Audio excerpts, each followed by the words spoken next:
Okay, what about any big traumas there? You know, I've seen some stuff, you know, I've seen had some bad calls, but yeah, nothing huge, okay? Realize he puts on his paperwork, he's a Marine. Okay. He was in Afghanistan. Okay, did you see like a buddy's head get blown off or something next to you or something? You know, no, it was okay. I mean, I obviously saw some action, but you know, not a big deal. What the heck is going on with this guy, right? Well, it turns out that he was in that category where he'll wake up in the middle of the night every once in a while because he'll be having a nightmare about one of the calls that he had been on. Again, some kind of traumatic call. It's kind of ugly. Nobody wants to look at it, but he's a pretty tough person. You know, again, he's a trauma nurse. But then you walk into another scene, and he'll get like a flashback of one of the calls from 3 years ago, and it doesn't like cripple him, put him under the table, shivering kind of thing, but it throws him off enough where he just has to kind of regroup and, you know, get past it and repress it so that he can get on with his job and everything. So he's not having all of the full-blown symptoms of people with PTSD, okay, but kind of a PTSD-like kind of thing, okay? So there are some cases where it'll be more like that. Actually, it turned out his major issue was that he kept snapping at and yelling at his 8-year-old son. That was really what brought him in when it came right down to it. Because he was stressed, he had this fear, he had this anxiety that he kept pushing down and just manning up, basically. And where that would come out is he had a fuse about that long because his pride and joy, his little son, anytime he would do something that wasn't perfect, he would just go nuts on him and just start screaming at him, right? Because again, anger, I don't think is a primary emotion. It's usually because you're afraid, because you're helpless, because something else makes you mad, right? And in this case, he had a lot of fear and trauma in the past that he's seen that keeps bothering him. He kept pushing down that was making it so he's blown up on his kid.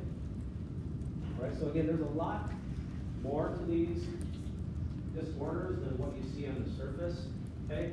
Just because you can find out that somebody had a horrible car crash or something like that and gave them PTSD for cars does not mean that that's the end of the story. You have to figure out how to get somebody by that, right? Yeah.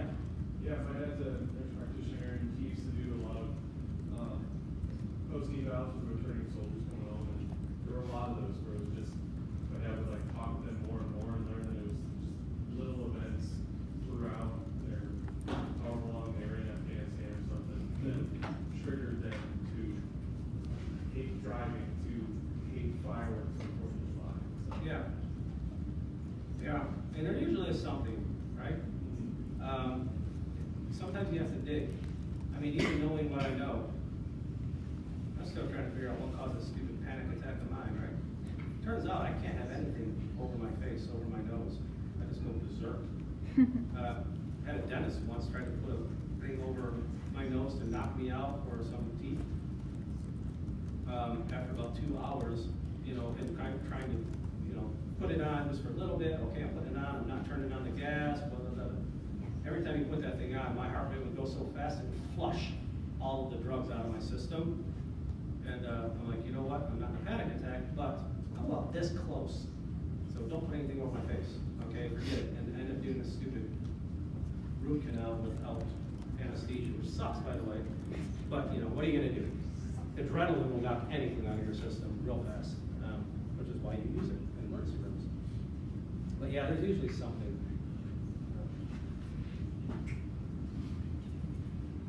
If I had to guess, I'm gonna blame my issues about that on my older brothers. They're with me.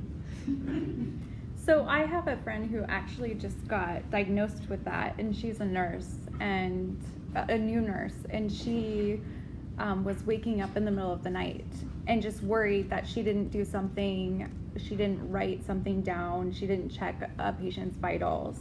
And so she, it was affecting her sleep, her social, and yeah, these things tend to feed on each other, on itself, right? All of these anxiety disorders, they feed on themselves. It's like that one guy said, it's not a fear of something, it's a fear of how we think about something. And how we think about it is going to lead to further symptoms, which is going to lead to further stress and further symptoms, and it just keeps cycling and you're spiraling down the toilet, right? Okay? So, social anxiety, okay? Also known as social phobia, as you can see.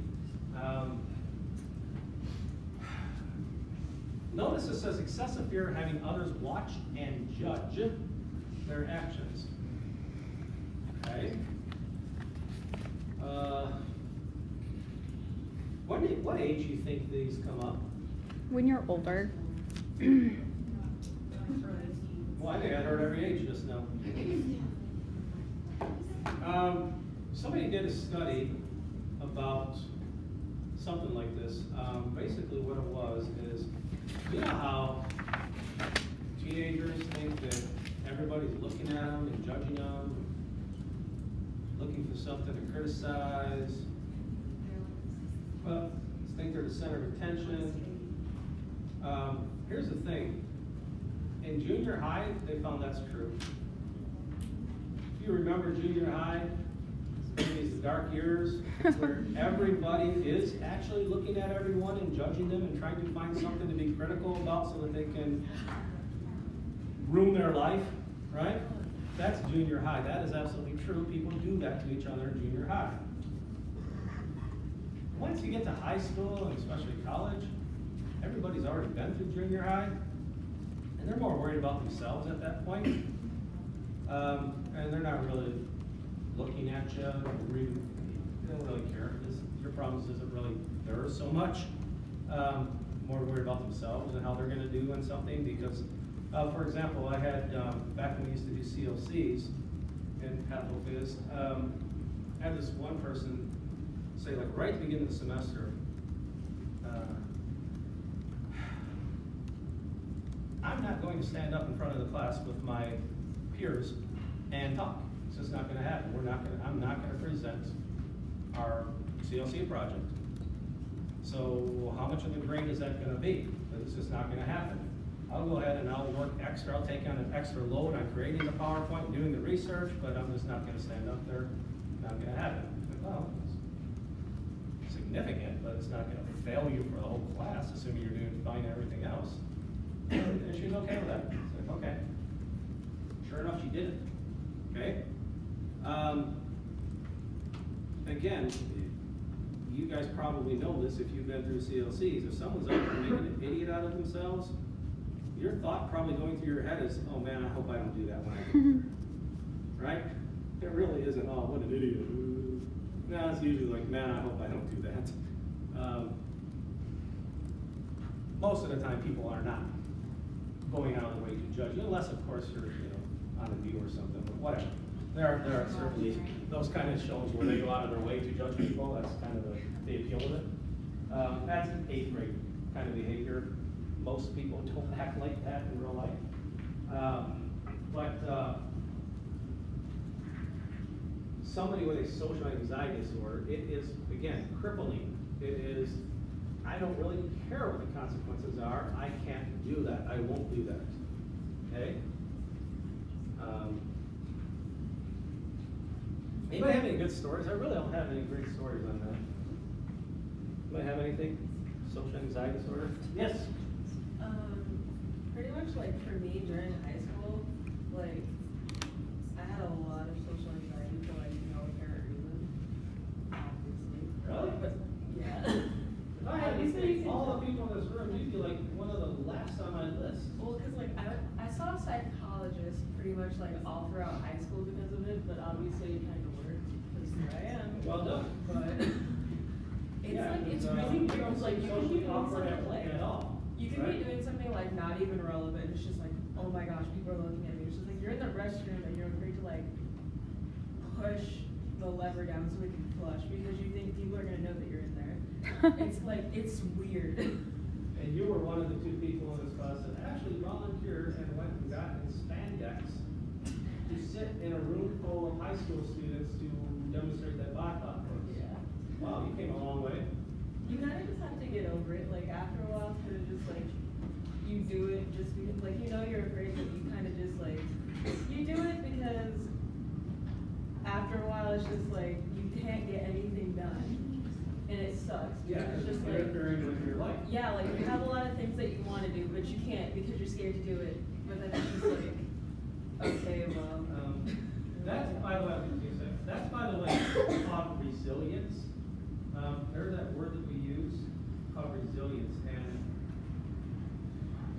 they realize that you can have the exact same situation as some people are resilient. They will just get back up and move on with their life, and that's the last time they even think about it. There are some people that are resilient, and it's incredibly painful, and they're still gonna get back up and get back on with their life, even if they are thinking about it. And there are some people who just give up and not resilient. And that part you can deal with counseling and sometimes some meds to help, right? Yeah, you got another? Yeah, I am a preschool teacher back home, like for Sunday school and stuff. I had 30 preschoolers and I'm sorry. one of they're actually really great. But one of them, like they brought him to ZBS and they told me like, hey, he has a social anxiety disorder. He's great on his own. But we're not gonna bring him to a room full of 200 other kids. And he's not gonna do well. He's just gonna break down the whole time. But they brought him there trying to like fix the social anxiety disorder. But the poor kid, he just had a miserable week. Yeah. But I just, at the same time, do they really diagnose it that young, or would it maybe be something Well, you else? could definitely cause it doing that. No, yeah, it depends on somebody's life, but people can get any kind of disorder pretty young. That's a type of therapy, isn't it? By exposure. Well, okay, you should probably know this. Exposure therapy is not just throwing somebody in the water and saying swim. It's months of visualizing things first.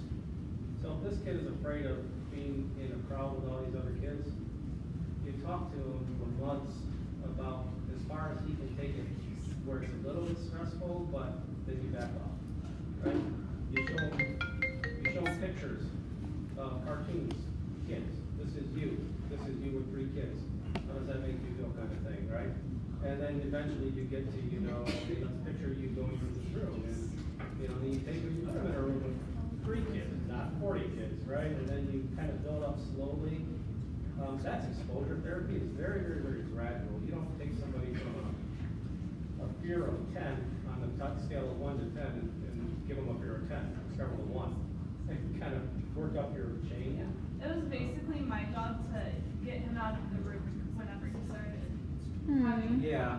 You probably, again, you don't not put him in a situation, you just put him in a less of a situation and build it up slowly, or you can give more trauma. Yeah.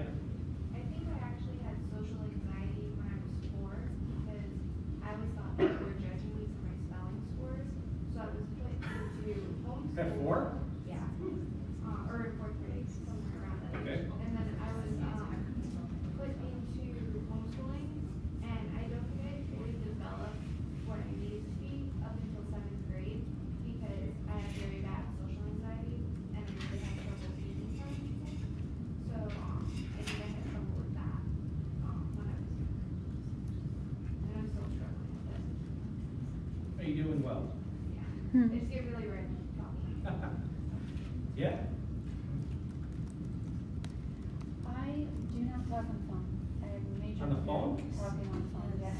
Really? Yeah, I had, when I was in my early 20s and I worked at Lockheed Martin, I had a boss that would call and scream and say horrible things, and for 2 years. And so after that, ever since then, if I try and talk on the phone, like my heart races and I get nervous and I stutter, it's just very painful. I do it out of necessity, like if I have to make an appointment for my daughter or something, but other than that,